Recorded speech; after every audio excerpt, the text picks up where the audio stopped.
بہت پیاری بات کہی.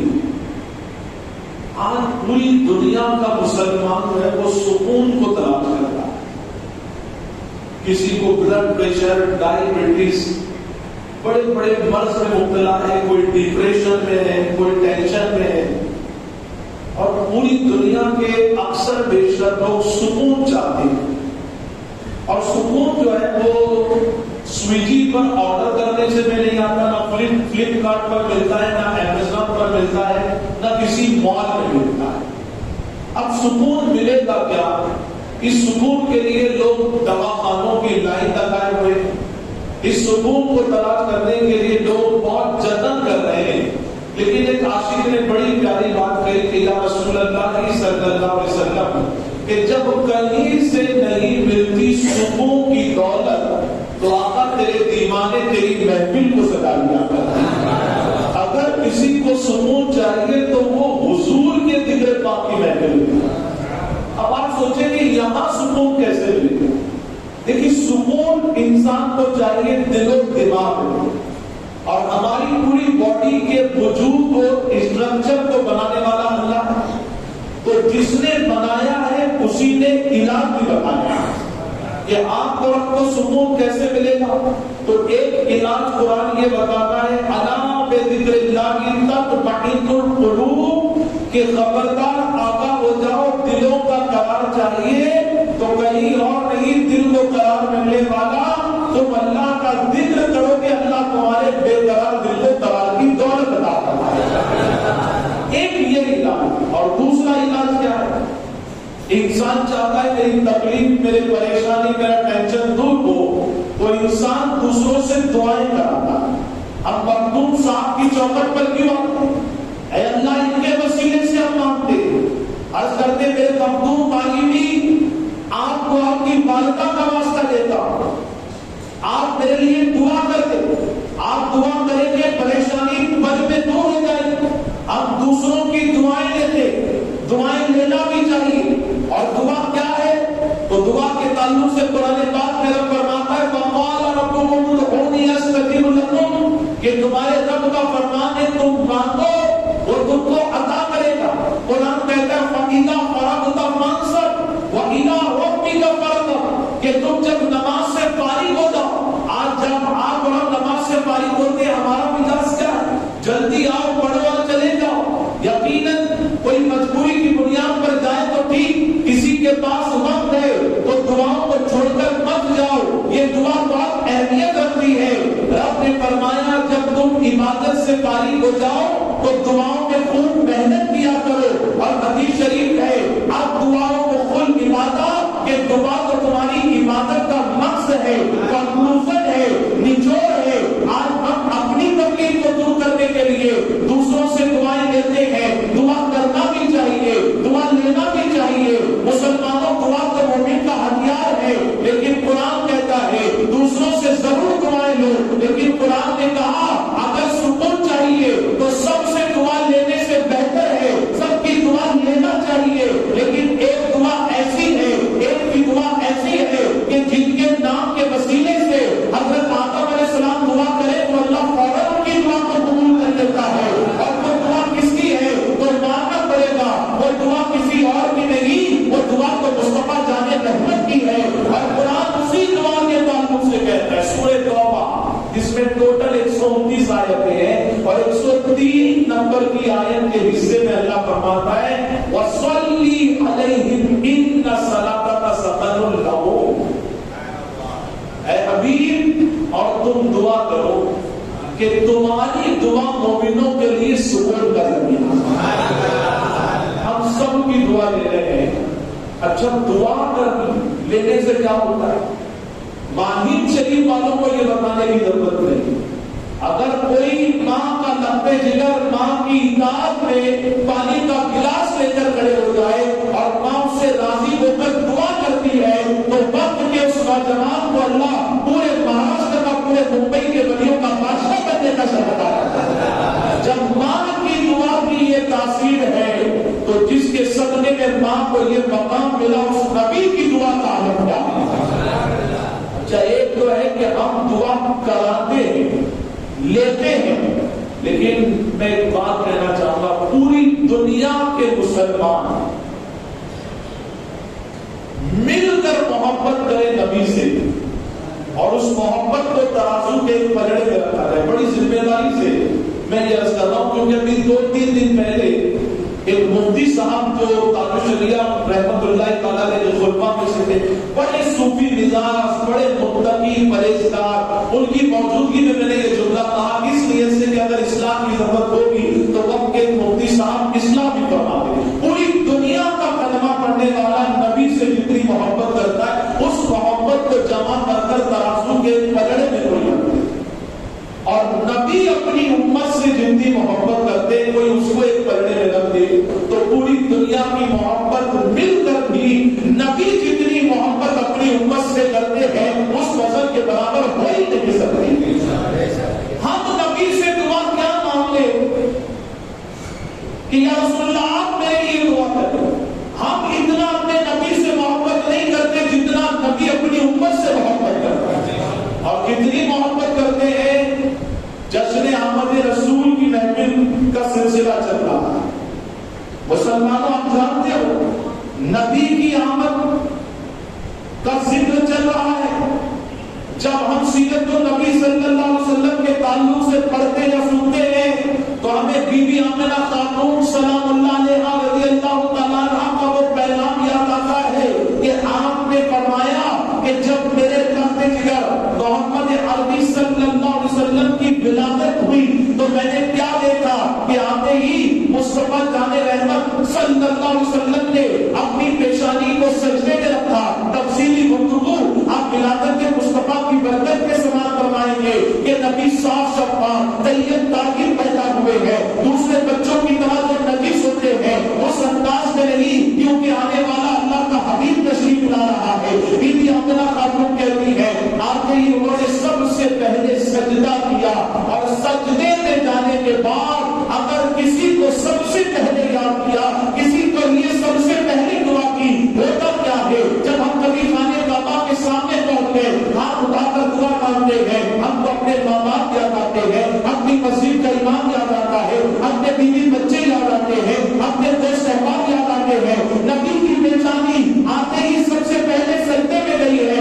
آپ نے یہ کہتی ہے نبی کو اپنی پیاری نبی خاتون جنت یاد آتی، جس ماں نے ولادت کا شرف حاصل کیا وہ ماں یاد آتی، وہ والد یاد آتے، لیکن نبی نے بتا دیا مجھے سب سے زیادہ محبت اپنی امت سے ہے، اسی لیے سب سے پہلے کسی کے لیے دعا کی ہے تو رب حبلی امتی کہہ کر اپنی امت کے لیے دعا فرمائے۔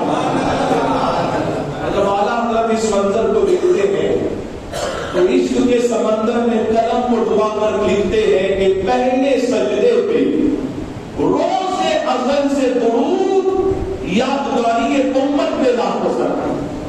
ہم نے حضور سے کہا نہیں آپ ہماری بخشش کے لیے دعا کریں، لیکن حضور کی محبت کا امت سے عالم یہ ہے کہ ہم اور آپ تو ابھی دنیا میں آئے نہیں ہیں، حضور آئے ہیں تو آتے ہی سب سے پہلے کسی کو یاد کر رہے، کسی کے لیے دعا کر رہے ہیں، تو اللہ کی تصویر بننے کے بعد اگر اس سے کچھ مانگا ہے تو میرے نبی نے کچھ اور نہیں، اپنی امت کے لیے دعا کر کر اپنی امت کے لیے بخشش کا اللہ سے رشتہ مانگا ہے۔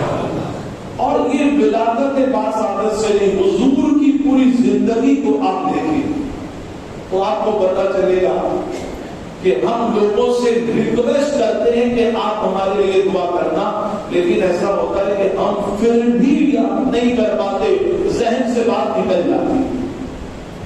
ہم نے حضور سے کبھی کہا یا رسول اللہ آپ میرے لیے دعا فرمائیں، جبکہ قرآن کا کہنا ہے وَلَوْ أَنَّهُمْ إِذْ ظَلَمُوا أَنفُسَهُمْ جَاءُوكَ فَاسْتَغْفِرُوا اللَّهَ وَاسْتَغْفَرَ لَهُمُ الرَّسُولُ لَوَجَدُوا اللَّهَ تَوَّابًا رَحِيمًا۔ اور قرآن کہ جب تم اپنی جانوں پر ظلم کرو تو توبہ اور استغفار کے لیے، دعاؤں کی گزارش کے لیے میرے حبیب کی بارگاہ میں حاضر ہو جاؤ، اور انہوں نے تمہارے لیے نمو کو جو پیشے دی تو اللہ یقیناً تمہارے گناہوں کو معاف فرمائے۔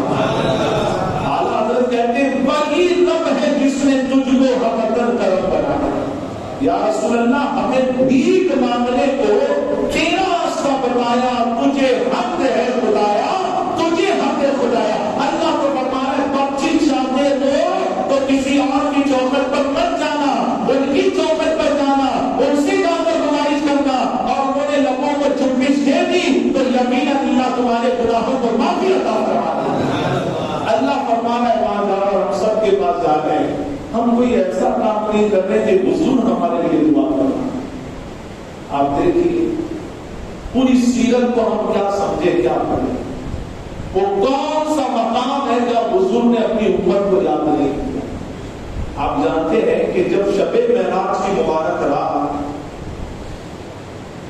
براق لے کر جنت کی سواری لے کر حضور کے سامنے جبرائیل علیہ السلام فرشتوں کی بارات لے کر آئے اور عرض کیا یا رسول اللہ صلی اللہ علیہ وسلم یہ سواری آپ سے پہلے نہ کسی کو ملی ہے نہ آپ کے بعد کسی کو ملنے والی ہے جو اللہ نے آپ کو عطا فرمائی۔ سواری پر سوار ہو اور سب اسرا کے دولہ بن کر معراج کے سفر کو شروع کرے۔ اللہ اکبر، مسجد اقصی میں یا رسول اللہ ہر نبی آپ کا انتظار کر رہا ہے، مسلمان آپ کا انتظار کر رہا ہے، آپ مصلی پر کھڑے ہوں گے، سارے انبیاء اولیاء مقتدی بن کر پیچھے نماز پڑھنے والے ہیں۔ بتاؤ کتنا بڑا مقصد ہے باجا والی سن کے ہنفی جامع مسجد میں آنے والے، کتنا مبارک سفر تھا، جنت کی سواری سامنے ہے، لیکن جبرائیل علیہ السلام کیا دیکھتے ہیں؟ اللہ اکبر، چند قدم آگے بڑھ کر قرآن کے پاس جانے کا، قرآن پر سوار ہونے سے پہلے میرے آقا کے قدم رک جاتے ہیں۔ جبرائیل علیہ السلام حضور کے چہرے مبارک کو دیکھتے ہیں کہ حضور سواری پر سوار ہونے کی جگہ رک گئے۔ یا رسول اللہ آپ سواری پر سوار کیوں نہیں ہوتے؟ میرے آقا نے فرمایا جبرائیل یہ جو سفر تم نے بتایا ہے مسجد اقصی، سبحان الذی اسری بعبدہ لیلا من المسجد الحرام الی المسجد الاقصی، اور وہاں سے ساتواں آسمان کی سیر، جنت دوزخ کی سیر، خدا کا قرب ہے جبرائیل میرے لیے تو سواری کا انتظام ہے، لیکن میں یہ سوچ کر افسردہ ہو گیا کہ میں اتنا لمبا سفر کروں، خدا کے قرب خاص تک پہنچوں، میرے لیے سواری ہے، لیکن جبرائیل جنت تک پہنچنے کے لیے میری امت کو پل صراط پار کرنا ہوگا۔ میں اس فکر میں افسردہ ہو گیا کہ میرے لیے سواری کا انتظام ہے۔ اللہ اکبر، جبرائیل میری امت کو پل صراط پار کرنے کے لیے کس کا انتظام ہے؟ کون سا پل ہے؟ ریلوے کا پل نہیں، یہ وہ پل صراط ہے جس کے نیچے جہنم کی آگ کے شعلے بڑھتے ہیں۔ یہ وہ پل صراط ہے جو بال سے زیادہ باریک، تلواروں کی دھار سے زیادہ تیز ہے، ہر ایک بار کرنا ہم کو ہے، لیکن فکر مصطفیٰ جان رحمت کو ہے، ہم کو ذرہ برابر بھی فکر نہیں۔ جب محبوب کو اللہ اکبر کس طرح افسردہ دیکھا گیا تو رب نے فرمایا جبرائیل میں تم سے کہہ دیجیے افسردہ غمزدہ ہونے کی ضرورت نہیں ہے، امت کے بارے میں فکر مند ہے۔ آپ امت سے جبرائیل میرے نبی سے کہہ دو فکر نہ کرے، اس سے محبت کرنے والا غلام ہوگا، عاشق رسول ہوگا، اسے اللہ کو صراط ضرور پار کرا دے گا۔ اللہ اکبر، اور جبرائیل علیہ السلام نے دیکھا کہ حضور کو امت سے اتنی محبت ہے تو اجازت طلب کرنے لگے اس مقام پر سدرۃ المنتہا جس کو کہا جاتا ہے۔ میرے نبی نے فرمایا جبرائیل مانگو کیا مانگتے ہو؟ ڈیڈ لائن تھی سدرۃ المنتہا، یہ حضرت جبرائیل کی ڈیڈ لائن ہے۔ میں نے کہا سدرۃ المنتہا تو ایک نوجوان نے بیان کے بعد کہا حضرت یہ سدرۃ المنتہا ہے، واٹ از دا سدرۃ المنتہا؟ دیکھیے ہر چیز کی ایک باؤنڈری ہوتی ہے نا، مسجد کی بھی باؤنڈری ہے، ماہر کی بھی باؤنڈری ہے، ملک کی بھی باؤنڈری ہے۔ اس سے آگے جبرائیل علیہ السلام کی جو باؤنڈری تھی اس کو سدرۃ المنتہا یعنی انتہا ہے، اب یہاں سے آگے جبرائیل علیہ السلام نہیں جا سکتے تھے۔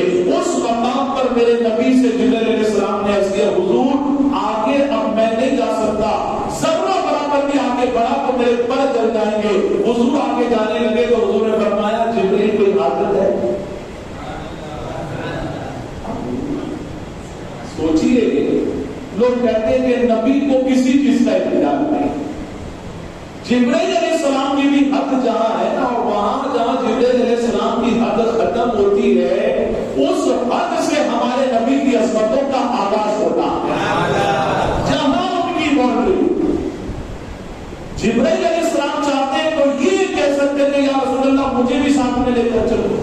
ایئرپورٹ پر آپ جائیں، ہزاروں زائرین مدینہ جو ہے، مدینہ شریف پتی لکھپتی آپ سے پوچھ لے تم کو کچھ چاہیے کہ بھائی آپ کہیں گے مسکرا کر بس مجھے تو اتنا چاہیے کہ اگر اللہ توفیق دے اللہ نے آپ کو نوازا تو آپ اکیلے مت جائیے مجھے بھی لے کر جائیں.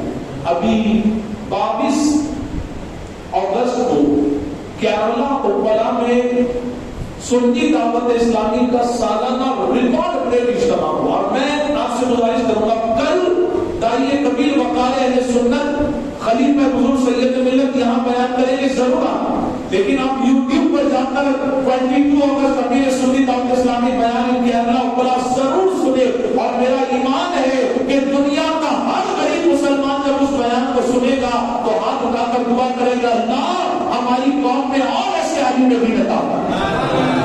یہ میلاد بنانے کا ایک تصور دیا ہے ہمارے نبی کہ محلوں کو بھی سجاؤ لیکن جن کے گھر میں ٹیوب لائٹ کا بھی انتظام نہیں ہے ان کے گھر میں کون مطالعہ کرے گا, ان کی مدد کون کرے گا. تو وہاں پر ایک سسٹم رکھا ہوا تھا کہ جو آنے والے ان کے لیے مدینہ شریف جانے کا ٹکٹ رکھا ہوا ٹکٹ. اچھا جب ہم لوگ ٹکٹ رکھتے تو آپ میں سے کچھ ایسے حضرات ہیں کہ جن کو اللہ نے دولت دی, ہم نے کہا خالی ٹکٹ ہمارے استاد نے کہا تو ایک نے میسج بھیجا لیکن کچھ لوگ ہیں یہ حق سے دیتے تو یہ آپ کو معلوم بھی نہیں پڑ رہی کہا وہ ویزے کا میری طرف سے لے لینا جو بھی 14-15 جو ہوتا.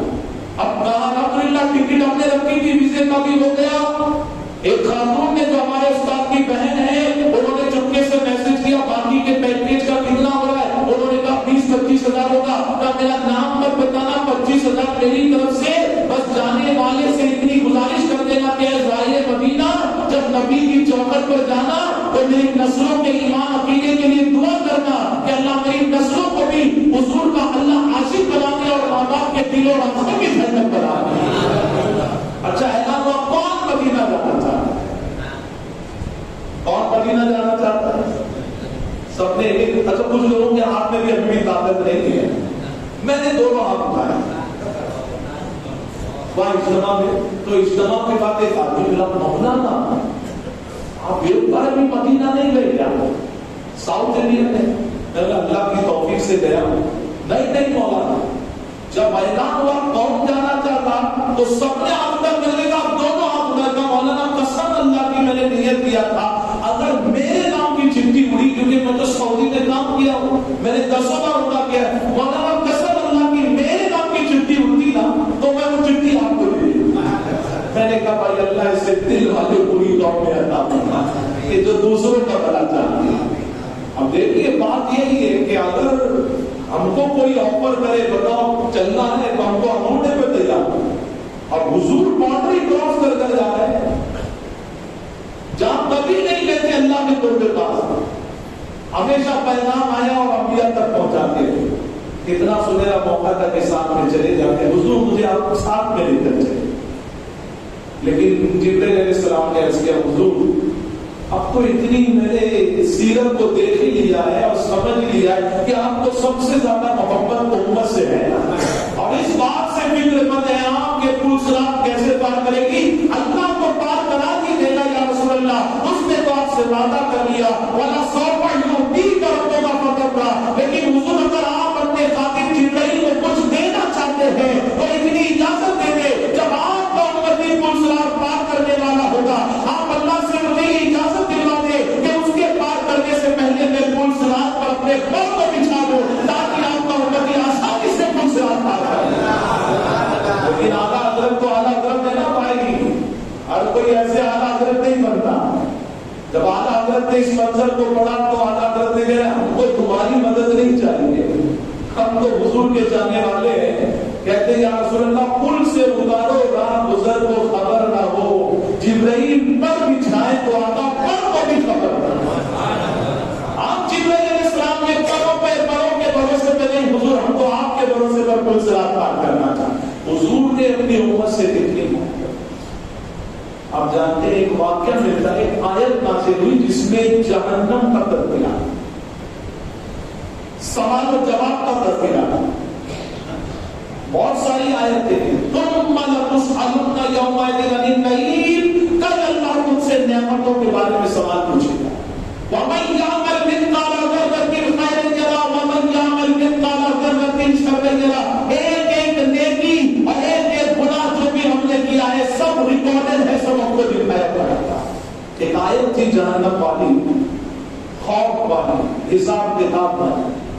جبرائیل علیہ السلام نے آ کر جب حضور کو سنایا اور حضور نے جب یہ دیکھا کہ ہر ایک کو اس کا جواب دینا ہے، اور حضور پر تو امت کا حال سب نیا تھا. حضور دیکھ رہے تھے کہ کتنے گناہ میری امت کرنے والے.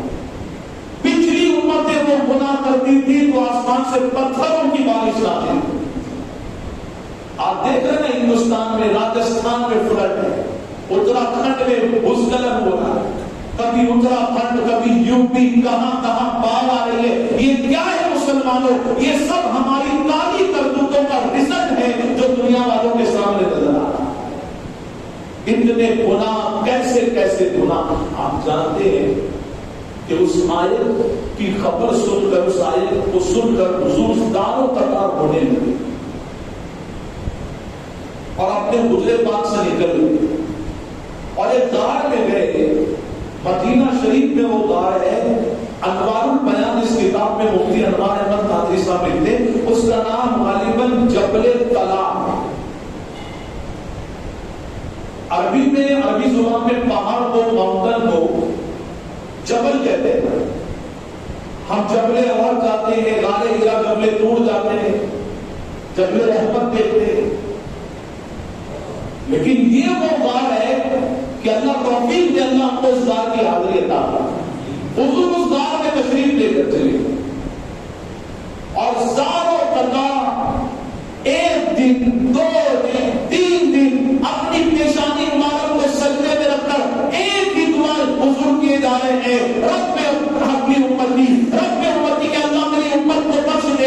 اتنا آقا مسلسل 3 دن قبروں پہ رو رہے ہیں کہ اطراف میں زمین جتنی بھی ہے ساری آنسوؤں کے پانی سے تر ہو گئی ہے. جب امام اس منظر کو دیکھتے ہیں تو پکار ہوتے ہیں، اللہ کا جہنم اب بھی نہ سرد ہوگا. رو رو کے مصطفیٰ نے دریا بہا دیے.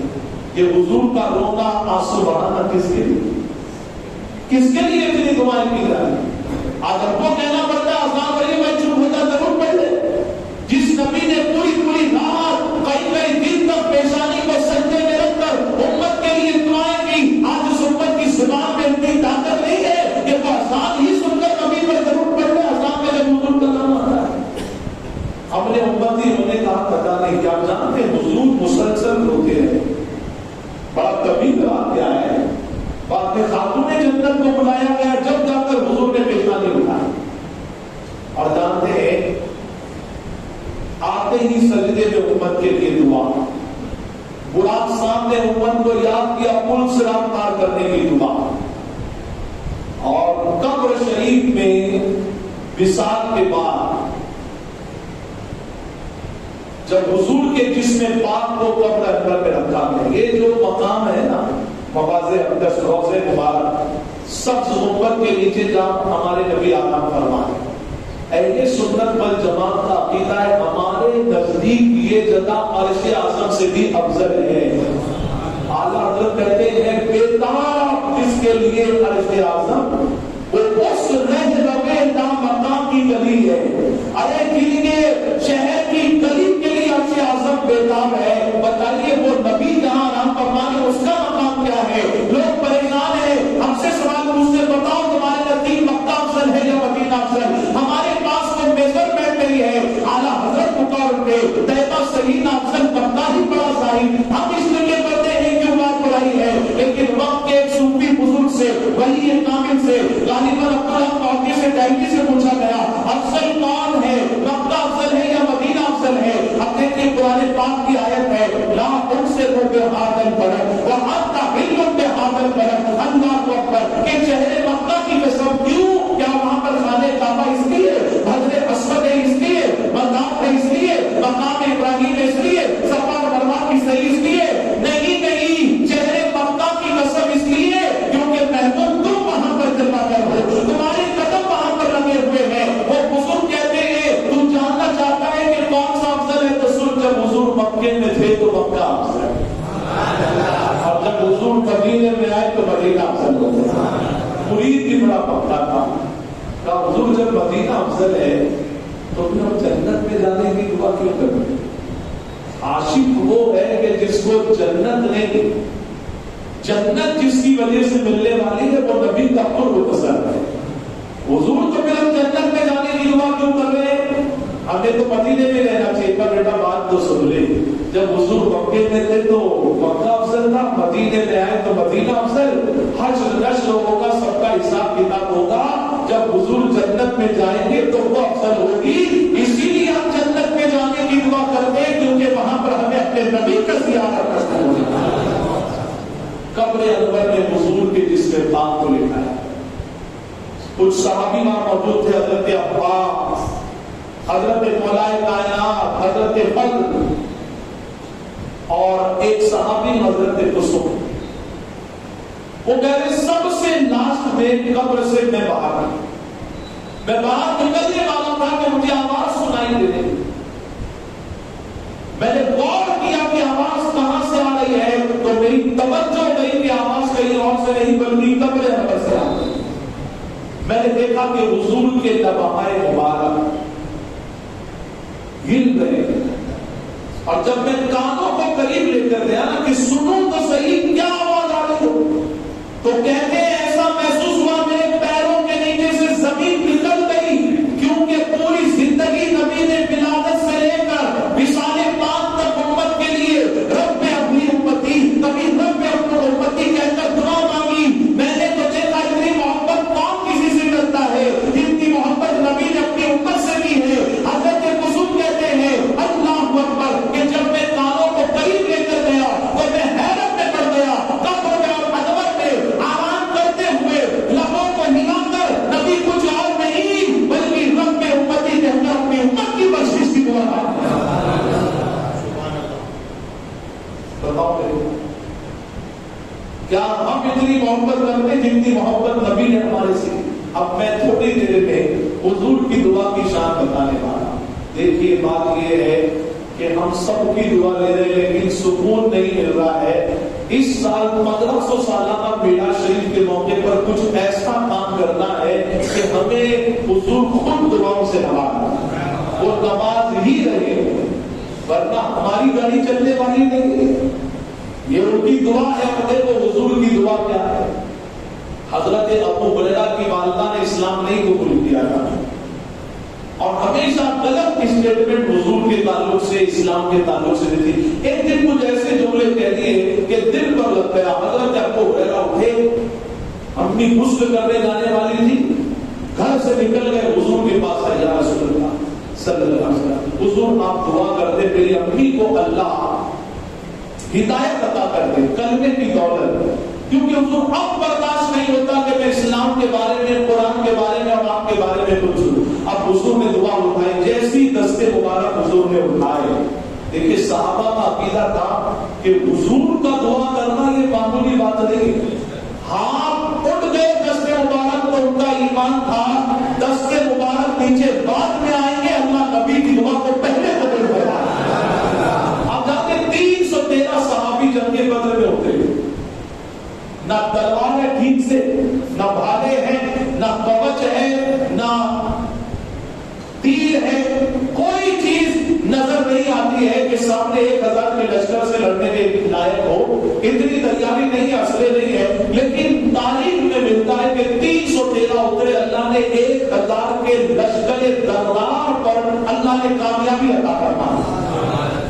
313 سے آپ روحانیت میں جا کر پوچھے کہ نہ ہاتھوں گھوڑے ہے، نہ اونٹ ہے، نہ کچھ ہے، اور سامنے والے کے پاس تیر تلوار نیزے سب کچھ ہے، لیکن جیتتے وہ نہیں ہے۔ آپ لوگ کیسے جیت گئے؟ تو وہ کہیں گے ہم تو میدان میں تھے، لیکن تم خیمے کی بھی تاریخ پڑھ لو، نبی نے اپنی پیشانی کو سجدے میں رکھ دیا اور دعا کرنے لگے، اللہ یہ میری 313 جمع کی ہوئی پونجی ہے جن کو میں نے میدان میں بھیج دیا، اب یہ بھی اگر نہیں رہے تو تیرا نام لینے والا کون ہوگا؟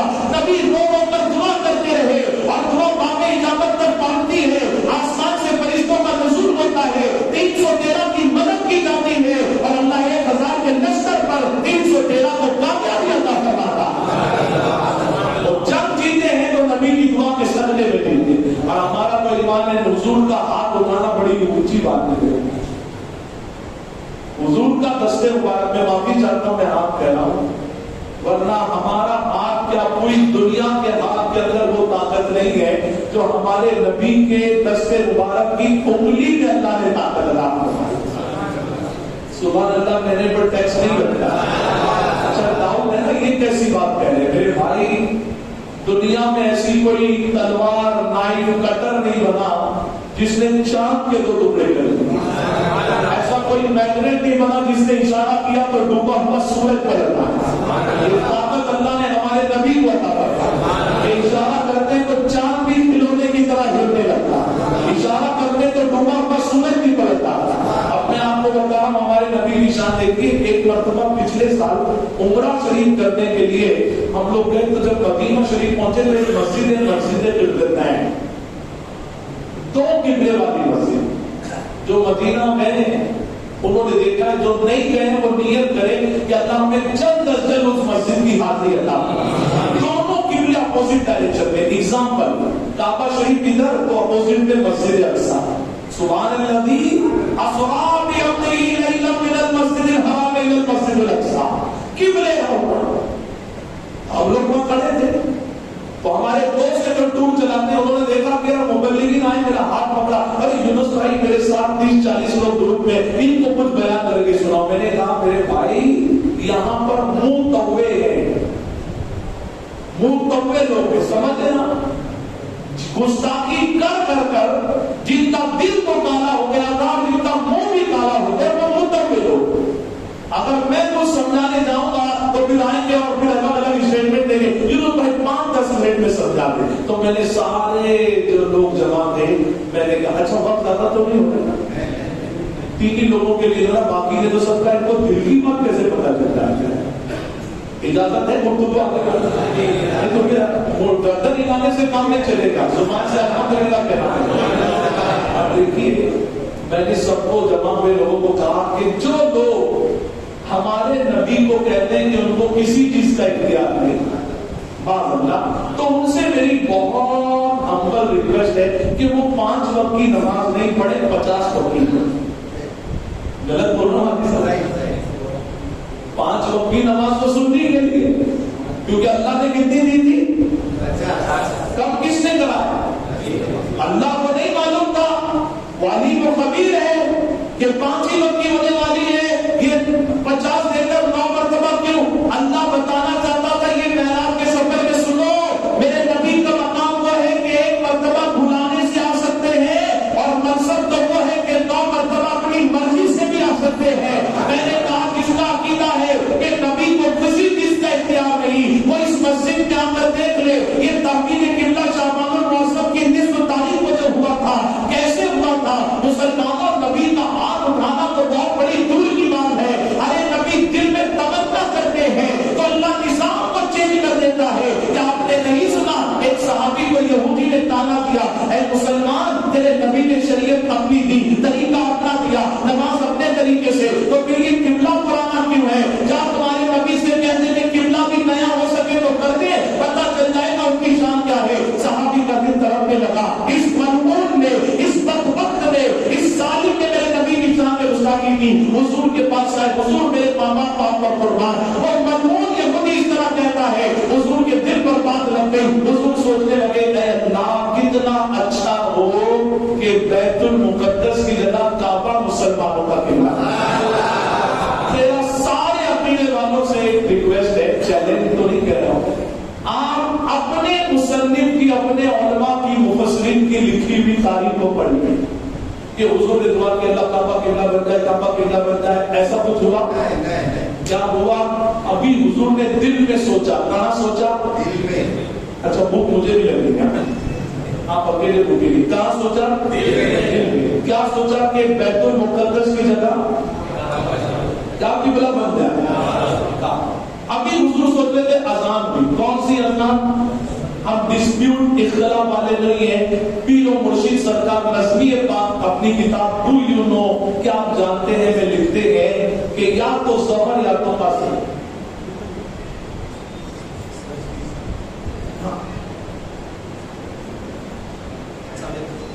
10:30 تک کی اجازت ہے. 10:30 کا نظر دیکھیں کیا ہے, 12 دن روز بیٹھنا ہے, پر ہم لوگ کل سے سوچنا پڑے گا, لمبی کر دیں. اکبر بھائی اشارہ کریں لیکن باقی سب کے بھی تو چہرے کا نور بتا رہا ہے نا. اب دیکھیے ہوا یہ حضور نے دل میں سوچا کون سی نماز تھی, ظہر ہو یا عصر, ہم نماز کے ٹائم میں نہیں جاتے لیکن ایک بات ہے کہ 4 رکعت والی نماز. کتنی رکعت والی؟ یعنی فجر نہیں تھی, مغرب نہیں تھی, ظہر یا تو عصر طے تھی 4 رکعت والی. اب ظہر ہو تو بھی ٹھیک, عصر ہو تو بھی ٹھیک, کیونکہ ہم وقت میں نہیں جاتے, ہم تو نبی کی عظمت کو چاہنے والے. حضرت بلال نے اذان دی, حضور مسجد قبلتین میں جو اب تک مسجد قبلتین میں تشریف لے کر گئے, مصلی پر کھڑے ہوتے ہوتے حضور سوچ رہے اے اللہ تو نے تو کہا ہے والا سوف یعطیک ربک فترضی, ان قریب تمہارا رب تم کو اتنا دے گا کہ تم راضی ہو جاؤ گے. اور تیرے حبیب کی رضا یہ ہے کہ بیت المقدس صحیح کعبہ قبلہ بن جائے. کیوں نہیں بنا؟ اللہ بنا دیتا تھا لیکن اللہ کو بتانا تھا عصمت مصطفیٰ کیا کہتے ہیں, تمہارے مصطفیٰ کی شان کیا ہے, تم محبوب کے ہاتھ اٹھانے کو کیا سکتے ہو. ارے وہ سوچتے ہیں وہ اللہ نظام بدل دیتا ہے. اقامت کی تکبیر ہوئی, جماعت سے نماز پڑھی ہو گئی, اب محبوب پاک نماز بھی پڑھ رہے ہیں, کبھی سجدے میں دیکھتے ہیں, کبھی دیکھتے جبرائیل اب تک آئے نہیں, پیغام کیوں نہیں آیا. اسی اسنا میں 2 رکعت نماز ہو گئی, 2 رکعت نماز باقی تھی, ابھی 2 باقی تھی. اللہ نے رب نے جبرائیل سے فرمایا جبرائیل سدرہ پر بیٹھنے کا وقت نہیں ہے, حبیب چاہتے ہیں کہ قبلہ بدل دیا جائے, نماز مکمل ہونے کا انتظار مت کرو. حبیب کو جا کر حالت نماز میں پیغام دے دو, وہ حالت نماز میں چہرے کو پھیر لے. اللہ کوئی دونوں قبلوں سے نہیں, حبیب کی نظر سے مطلب ہے, اور جس طرف رخ کریں گے اللہ اسی کو مسلمانوں کے قبلے میں تبدیل کرتا ہے. جبرائیل علیہ السلام آیت لے کر آئے, قد نرى تقلب وجهك في السماء فلنولينك قبلة ترضاها فول وجهك شطر المسجد الحرام. اے حبیب ہم دیکھ رہے بار بار آپ کا آسمان کی طرف رخ کرنا, تو ہم ضرور بھیجیں گے تمہیں اس قبلے کی طرف جس میں تمہاری خوشی ہے. کعبے کو بھی قبلہ بنایا ہے تو مصطفیٰ جانے رحمت. اور جب اعلیٰ حضرت دیکھتے ہیں کہ یا رسول اللہ آپ ہی نے اس کو قبلہ بنایا ہے, جب حج کر مدینہ پہنچے تو سارے حاجیوں سے کہا حاجیوں آؤ شہنشاہ کا روزہ دیکھو, کعبہ تو دیکھ چکے اب کعبے کا بھی کعبہ چلے. اچھا کہ عشاء کی نماز میں ایک اعلان ہوا تھا, توجہ کہ کل سے نماز کتنے بجے ہوگی جی 8:45 ہونے. ایگزامپل استاد گرامی وقار مولانا انصار نجمی اشرفی صاحب بغیر اعلان کے 5 منٹ کم کریں, کیا ہوگا؟ پورے باقی میں فساد کر مولانا اعلان کرنا چاہیے. سمجھتے نہیں کیونکہ ہم لوگ تو مولانا کا فرشتہ زیادہ سمجھتے ہیں. ہم سے جماعت چھوٹ جائے, نماز چھوٹ جائے, سنت چھوٹ جائے, سب چلے گا, کان بھی نہیں پکڑتے, آنکھوں کا خطرہ نہیں. اور مولانا حضرات نے, علماء اکرام نے, ائمہ حضرات نے اتنی سی غلطی کر دی تو اس کو ریکارڈ کر پورے باہی پہ وائرل کیا. اچھا یہ ہم لوگوں کے ساتھ ہوتا ہے. مجھے میرے خاص دوست سید صاحب فون کیا, یوں تو میں ہماری مسجد کے امام صاحب باہر نکلے تھے مسجد سے, تو انہوں نے چپل اوپر سے ایسا چھوڑ دی نیچے, یعنی زمین پہ پٹکی نہیں چھوڑی تو آواز آئی. مولانا کو ایسا کرنا چاہیے. میں نے کہا ان کو بھی ایسا کرنا نہیں چاہیے لیکن تم کو بھی مجھے کال نہیں کرنا چاہیے. امام صاحب کو بولتے اب دیکھیے عالم دین ہے,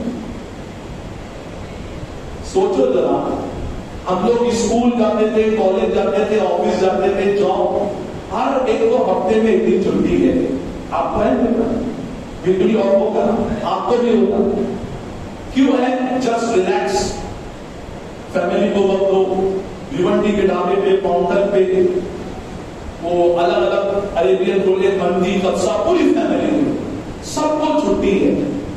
دل پر ہاتھ رکھ کر بتاؤ کیا مسجد کے مؤذن کو اور امام کو بگڑی ہوتا ہے؟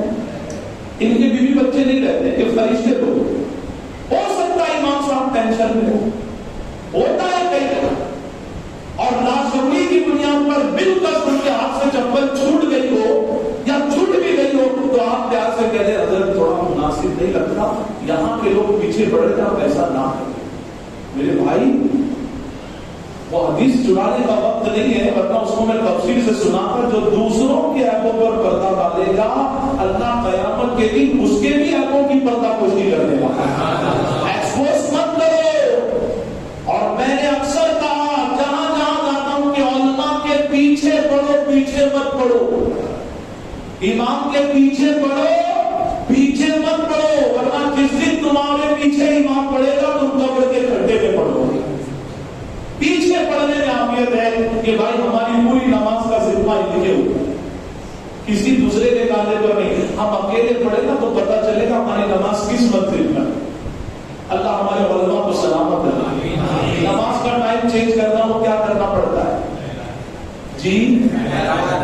اے اللہ قبلہ چینج کرنا۔ ایک دن، ایک ہفتہ، ایک مہینہ نہیں، ایک نماز سے ہی پہلے اعلان ہو جاتا کہ آج سے ابھی ادھر پڑھ لو، اپنے ادھر پڑھ لو۔ حالت نماز میں ان نماز 2 رکعت ہو گئی، 2 رکعت ریمیننگ ہے اور کہا قبلہ چینج کر دو، ایسا نماز ہو جاتی پھر حکم دیتا آواز آئے گی، تخیلات میں تصورات کرتے رب سے پوچھے اللہ آخر اتنا ضروری کیوں تھا؟ نماز ہونے سے پہلے یا ہونے کے بعد اعلان کرایا جاتا، آواز آئے گی نادان وہ تیری جماعت کی نماز ہے، اس کے لیے ایک دن پہلے اعلان کیا جاتا ہے، لیکن جب حبیب کی عصمت کی اور رضا کی بات آئے گی تو اعلان نہیں کیا جائے گا بلکہ حالت نماز میں کتنے کو تبدیل کر دیا جائے گا۔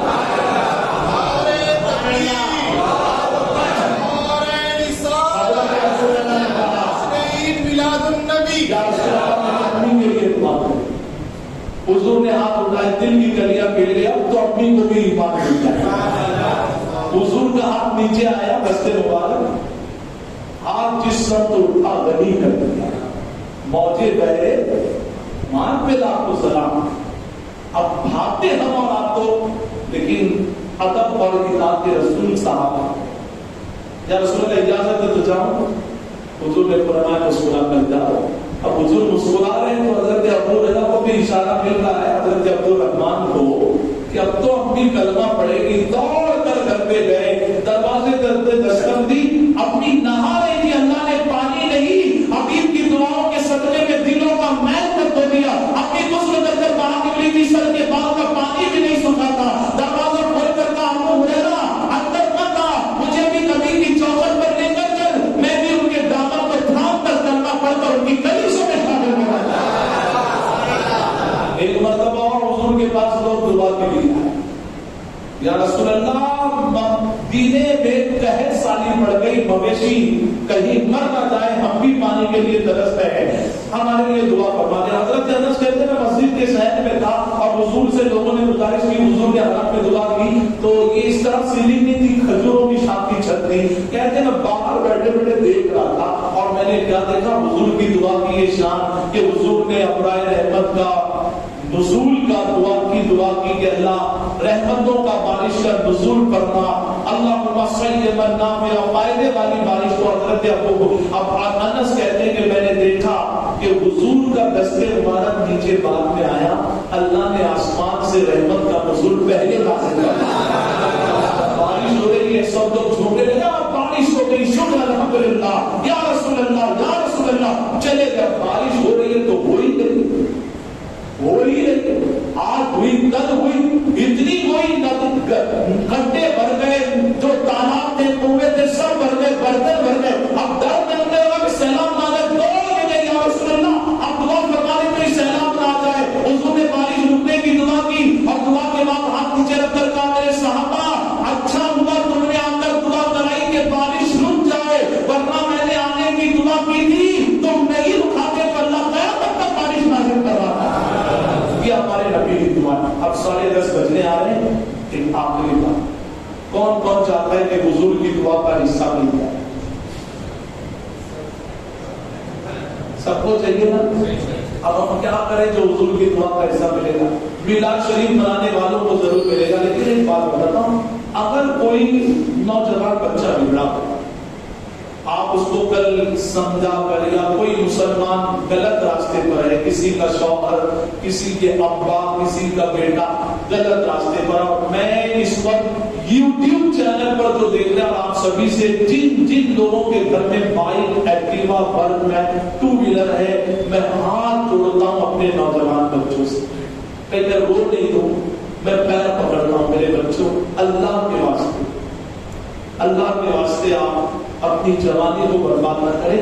ابھی رسول اللہ اشرفی صاحب اور ہم لوگ اوپر ہاسپٹل سے آ رہے ہیں، ایک بچہ جس کا نام حسنان تھا اس کا انتقال ہو چکا ہے، اور 2 بچوں کو ہم نے ایسی کیفیت میں دیکھا ہے کہ ان کے ماں باپ کا رو کر برا حال۔ یہ 2 ویلر راکٹ نہیں ہے، ایروپلین نہیں ہے جو اس کو اڑاتا ہے۔ مجھے اتنا افسوس ہو رہا تھا، اتنا اس کی ماں اتنا رو رہی تھی کہ میرا بچہ میرا بچہ میرا بچہ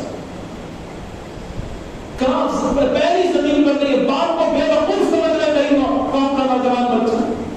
جتنے ماں باپ کے توہین کرنے والے ہیں وہ پورے ماہی پہ نہیں پوری دنیا میں جھنڈا لہرا رہے ہیں، ہمارے نبی تمہارا جھنڈا لہرانا قبول نہیں کریں گے۔ بائک لے کر نکلتے ہیں، ایسا لگتا ہے کہ ابا نے راکٹ دلا کے اتنا اسپیڈ میں نکلیں گے کہ کسی ضعیف کے بازو سے کوئی عورت پریگننٹ ہے، کوئی کیچڑ کسی کے اوپر ہو گیا، بتائیے آپ نماز پڑھنے آ رہے تھے اور میں نے آپ کی بائک اتنی اسپیڈ میں چلائی، آپ کے کپڑے پر کیچڑ ہو گیا، آپ دعا دے رہے کہ آپ بائک چلاتے ہیں تو بندوں جب پڑ جائے گا تو اچھا۔ 3 نوجوان بچے ہماری قوم کا مستقبل، اور صرف چہرے پر اتنا مار لگا ہے، بس اللہ ان کو اپنا حفظ و امان رکھا۔ ایسے بگڑے ہوئے جو ہمارے بچے، اگر آپ ان کو اجتماع میں لے کر آئے اور ان کی لائف میں یوں ٹرن لگ گیا، ان کی لائف میں یوں ٹرن لگ گیا کہ نہیں میں منافقت نہیں کروں گا، یقین جانیے جب کسی کا ابا، کسی کا بھائی، کسی کا بیٹا صحیح کام پر آ جائے گا اور اس کے گھر والوں کو پتہ چلے گا کہ مولانا انصار صاحب کی وجہ سے، مولانا شاکر صاحب کی وجہ سے، انور بھائی کی وجہ سے، حاجی صاحب کی وجہ سے، ان کی وجہ سے میرے بیٹے کو اللہ نے سیدھی راہ دکھائی، آپ کے پیٹ پیچھے دعا کریں گے اللہ اس کی عمر میں برکت عطا فرمائے۔ لیکن میں نے ایگزامپل دیا، کچھ لوگوں کا نام نہیں لیا، ان کا نام میرے سیٹنگ میں لگے، ایسی بات نہیں ہے، ایگزامپل دیا۔ اب بتائیے کسی کے گھر والے کو ہم اچھی راہ دکھائیں تو وہ ہمارے لیے دعا کریں، اگر ہم حضور کی امت کے بارے میں سوچ کر امت کے لیے خیر خواہی کریں گے، بتائیے جب امتی کا بھلا کریں گے تو نبی کی دعا ملے گی کہ نہیں ملے گی؟ تو اسی لیے اس بار 12 ربیع الاول کے موقع پر مشن میلاد النبی ہمارے امیر نے کہا یہ جھنڈے لگائے، محلے کو سجائے، لیکن دیکھیں حضور کا کون سا امتی پریشان۔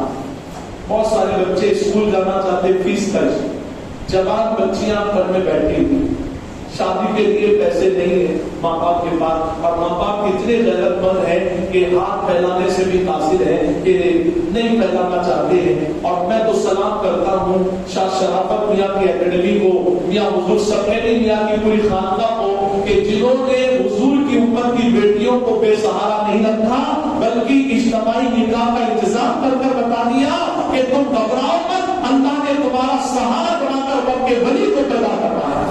یہ کام، یہ مشن واجہ باری کے اس علاقے سے، اس مسجد سے سنی ہٹی جاتا، دیکھو بچے سینکڑوں کی تعداد میں پڑھتے، یہ مشن ہے۔